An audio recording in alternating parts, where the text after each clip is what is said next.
भाजपा केंद्रीय चुनाव समिति की बैठक आज पार्टी के नई दिल्ली स्थित हेडक्वार्टर पर होगी और इस बैठक में 5 साल के अंत में 5 राज्यों में होने वाले विधानसभा चुनाव की तैयारियों पर चर्चा होगी। वहीं इस बैठक में पीएम नरेंद्र मोदी, केंद्रीय मंत्री राजनाथ सिंह, अमित शाह, भाजपा अध्यक्ष जेपी नड्डा सहित 15 सीईसी मेंबर्स के शामिल होंगे। बता दें कि मध्य प्रदेश, छत्तीसगढ़, राजस्थान, तेलंगाना और मिजोरम में चुनाव होने हैं। पार्टी इसी के लिए अपनी तैयारी तेज कर रही है। जानकारी के अनुसार बैठक में कमजोर सीटों पर पार्टी को मजबूत करने को लेकर भी विचार विमर्श होगा। इधर बैठक में कैंडिडेट्स तय करने और प्रचार प्रसार की रणनीति पर भी चर्चा होने की संभावना है। ज्यादा जानकारी के लिए मेरे साथ दिल्ली से संवाददाता ज्योति फोन लाइन पर जुड़ चुकी है। ज्योति, भाजपा के राष्ट्रीय मुख्यालय पर आज बैठक होनी है।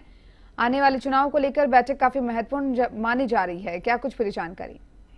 बिल्कुल दीपिका, देखिए आज प्रधानमंत्री नरेंद्र मोदी और भाजपा अध्यक्ष जेपी नड्डा के नेतृत्व में पार्टी के केंद्रीय चुनाव समिति की आज बैठक होने वाली है। ये बैठक आज शाम बीजेपी मुख्यालय में होगी और देखिए इस मीटिंग में मध्य प्रदेश, छत्तीसगढ़, राजस्थान विधानसभा चुनाव के जो उम्मीदवार हैं उन पर फैसला होगा। और आमतौर पर बीजेपी अपने उम्मीदवारों की घोषणा देखिए तभी करती है जब संबंधित राज्य में आचार संहिता लग जाती है और चुनाव की तारीखों का ऐलान हो जाता है। लेकिन देखिए ऐसा शायद पहली बार ही हो रहा है जब बिना तारीखों के ऐलान हुए बीजेपी ने केंद्रीय चुनाव समिति की बैठक बुलाई है।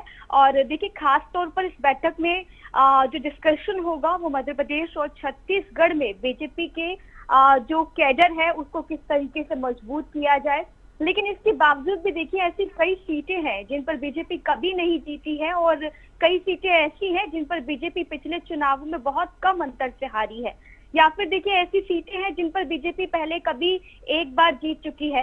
इसीलिए देखिए इन सभी तमाम बातों को लेकर आज ये जो बैठक होने जा रही है, इस बैठक में ऐसी सीटों पर देखिए विशेष तौर पर रणनीति बनाई जाएगी जिनके तहत उम्मीदवारों का समय से पहले ही चयन कर लिया जाएगा।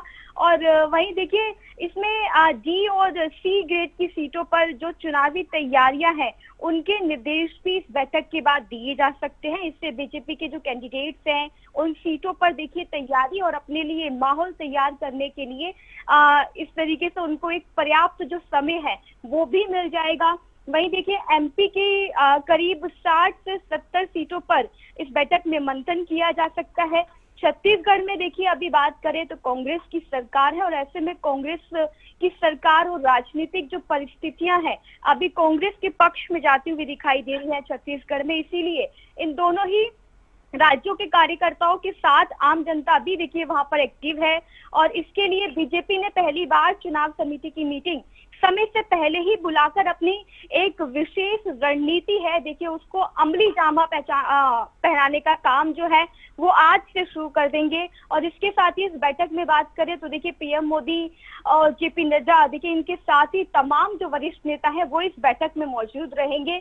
और खास तौर पर जो इसका जो एक मुख्य उद्देश्य है इस बैठक को बुलाने का समय से पहले वो यही है कि जो 5 राज्यों में इस साल के अंत में जो विधानसभा चुनाव होने हैं उनके उम्मीदवार कौन कौन से होंगे और किस तरीके की वहां पर तैयारी करनी है, क्या पूरी तरीके से स्ट्रेटेजी बनानी है, उसको लेकर इस बैठक में डिस्कशन किया जाएगा। दीपिका ज्योति, साथ ही यहाँ पर बात 5 राज्यों के चुनाव की जाए तो अगर कांग्रेस की बात करें तो कांग्रेस भी लगातार यहाँ पर बैठक पे बैठक कर रही है, तो वहीं बीजेपी भी लगातार तैयारियों में जुटी हुई है। क्या कुछ कहा जा सकता है, क्योंकि दोनों ही पार्टियों में कड़ी टक्कर देखने को मिल सकती है?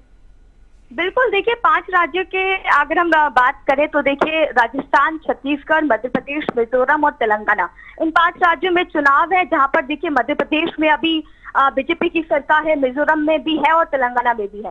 देखिए छत्तीसगढ़, राजस्थान में बात करें तो वहां पर कांग्रेस की सरकार है और सबसे ज्यादा जो महत्वपूर्ण है अभी हम बात करें बीजेपी के लिए तो वो कड़ी टक्कर जो है वो राजस्थान और छत्तीसगढ़ बीजेपी इस वक्त मानते हुए चल रही है। क्योंकि पिछले चुनावों की बात करें तो राजस्थान, छत्तीसगढ़ में ज्यादा मतों से देखिए बीजेपी नहीं हारी थी, लेकिन वहीं अब मध्य प्रदेश की बात करें तो वहां पर कांग्रेस की सरकार थी, लेकिन बहुमत की वजह से बाद में सरकार जो है कमलनाथ की सरकार जो है गिरने की वजह से वापस से शिवराज सरकार जो है वहां पर आ गई। तो ऐसे में अब रणनीति यही बनाई जाएगी कि छत्तीसगढ़ और राजस्थान में कांग्रेस की जो योजनाएं हैं, कांग्रेस का जो चुनावी माहौल है वो किस तरीके का वहां पर माहौल है, जमीनी स्तर पर पहुंचकर देखिए, जो जिनको जिम्मेदारी दी जाएगी, जो उम्मीदवार उतारने की सोच रही है बीजेपी, उनकी किस तरीके की मौजूदा तौर पर भूमिका रहने वाली है और अभी उनका क्या अहम रोल है और क्या उनकी एक इमेज है, इन तमाम बातों पर चर्चा की जाएगी।